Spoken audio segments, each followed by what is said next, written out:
நீங்க என்ன பண்ணீங்க தெரியுமா? நேற்று சாம் டேனியல் சீனியர் ஜேர்னலிஸ்ட் நம்மளோட கலீக் அவர் பேசிட்டு வர்றாரு. அவர் தோல்ல துண்டை போட்டு இழுத்துட்டான் கொடுத்தாங்க. லைவ் இருக்கு எல்லா வீடியோலையும் நீங்க பாத்தீங்கல்ல. எந்த அரசியல் கட்சி தொண்டராவது இப்படி நடந்திருக்காங்க, பிஹேவ் பண்ணிருக்காங்களா?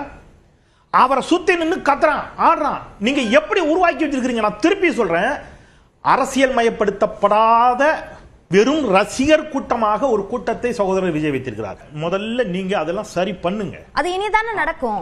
அப்படி கிடையாது. அது வரைக்கும் எத்தனை பேர் சாவுறது? எத்தனை பேர் வந்து நேற்று அழுறாங்க திருச்சியில? இன்னைக்கு அன்பில் மகேஷ் சொல்லியிருக்கிறார், பள்ளிக்கல்வித்துறை அமைச்சர் சொன்னதை வாசிக்கிறேன். சையது முர்துசா பள்ளியோட மேற்கூரையை உடைத்து கழிவறையை வீணடிச்சுட்டு போயிருக்கிறாங்க.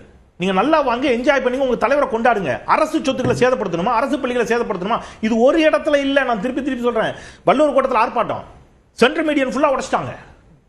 இப்ப ஏர்போர்ட்ல முழுக்க வந்து பேரிகார்டை உடைச்சு நாஸ்தி பண்ணிட்டாங்க.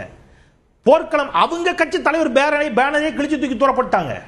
அப்ப நான் என்ன சொல்றேன், நீங்க இங்கே ஆட்சியாளர்களையும் இதற்கு முன்பு ஆண்டவர்களையும் ஆள வேண்டும் என்று நினைக்கக்கூடியவர்களையும் திராவிட இயக்க அரசியலையும் தமிழ் தேசிய அரசியலையும் இடதுசாரி அரசியலையும் வலதுசாரி அரசியலையும் எல்லா அரசியலும் நீங்க கேள்வி கேளுங்க. அதற்கான ஒரு ரைட்ஸ் உங்களுக்கு இருக்குது. அதற்கு முன்பாக ஒரு அழகான பக்குவப்படுத்தப்பட்ட அரசியல்மயப்படுத்தப்பட்ட ஒரு இளைஞர் கூட்டத்தை உருவாக்குங்க. ஒரே ஒரு